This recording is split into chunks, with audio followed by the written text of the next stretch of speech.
So in 3.4, we are supposed to give three different operators,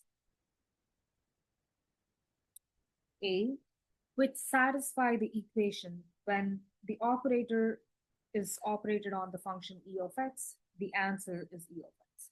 So we need to give three different examples of what A can be. The simplest example that comes to mind is the unitary operator. So whenever a unitary operator operates on anything, any function, the value, the result is just going to be the function itself because it's just like you're multiplying it by 1. So one option could be the unitary operator. And from the operators we've looked at so far, we have looked at multiplication, squaring a function, we've looked at taking derivatives, right? So let's try the derivative option. The derivative of e of x is just e of x. It's that simple. So the second option for this can be the derivative.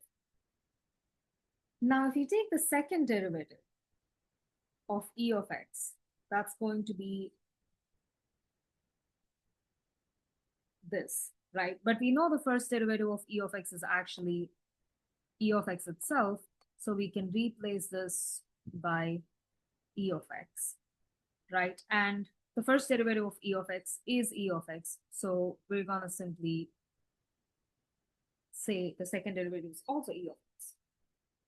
And I can keep on going, but basically you can take the third derivative, the fourth derivative, you take any number of derivatives of e of x, the answer is just going to be e of x. So for the third option, you can write the second derivative, you can write the third derivative, you can just write the nth derivative. That's up to you. So these are potentially three different options for operator A, which will satisfy this equation that when A operates on e of x, you're going to get e of x back.